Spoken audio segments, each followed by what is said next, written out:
How Does Negative Thinking Affect Your Health by Paula Anderson. In this presentation, I will be looking into the relationship between negative thinking and health. I would like to start by defining health. The World Health Organization defines health as health is a complete physical, mental, and social well-being, and not merely the absence of disease or infirmity. What is negative thinking?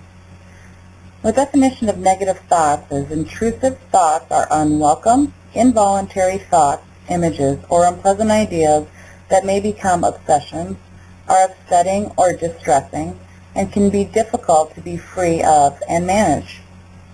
Intrusive thoughts, urges, and images are of inappropriate things at inappropriate times, usually falling into three categories: inappropriate aggressive thoughts, inappropriate sexual thoughts, or blasphemous religious thoughts. Most people experience these thoughts. When they are associated with obsessive compulsive disorder or depression, they may become paralyzing, anxiety-provoking, and persistent. Let's first look at how negative thinking affects physical health. The Lancet reported how researchers in San Diego found a relationship between negative beliefs and a shorter lifespan. They found that Chinese Americans with an ill-fated birth year, according to Chinese astrology, died as much as 5 years sooner than Chinese Americans with a more favorable birth year. Whether we believe we are born under a bad sign or we are just more likely to develop a disease, doctors and researchers agree we are more likely to have what we are thinking about.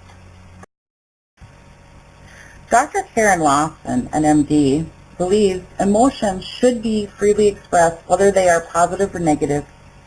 She reports that when emotions are repressed, our mental energy is depleted and high blood pressure and digestive disorders begin showing up. She also notes that chronic stress from negative thinking can upset hormone balance, weaken the immune system, and actually damage the part of the DNA that influences our ability to age gracefully. As we've seen how negative thinking can affect hormone balance, it's not hard to believe that emotional health is affected as well. Joe Martino with Collective Evolution says that duality can be judged differently by different people, set up different emotions by different people for the same situation. When we see something as positive, our brain releases feel-good hormones. When we see it as a negative, we release stress hormones. Each type of hormone affects different parts of our body, making us more likely to feel the same emotion at a later date. He feels that if we can get out of state of perceptions and into a state of mind-body awareness, we can more easily lean and grow from the experience. Emotional health deteriorates when we stay out of balance through our perceptions. Now let's look at how negative thinking affects social health. Elizabeth Arthur poses this question in a recent relationship article.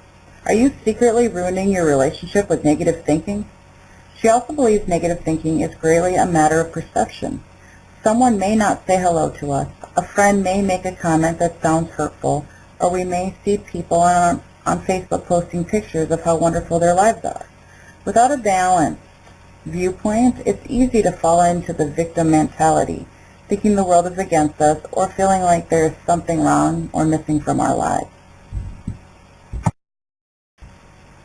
Ms. Arthur lists a few patterns people may notice that indicate they are having negative thinking in their life. These include always presuming the worst, never thinking from another person's perspective, you feel like you cannot depend on anyone, you expect too much from everyone, you cannot accept failure, and you only have bad memory. Positive aspects of negative thinking? Believe it or not, there are actually positives that come out of negative thinking. An article in Scientific American by Tony Rodriguez lists negative emotions as a key to well-being. She quotes psychologist Jonathan M. Adler. Acknowledging the complexities of life may be an especially fruitful path to psychological well-being. Ms. Rodriguez finds meaning in the misery of people's lives. When we believe everything should be happy and positive, and ideally, there would be no negative circumstances at all in our lives, we're not living in a state that's congruent with real life.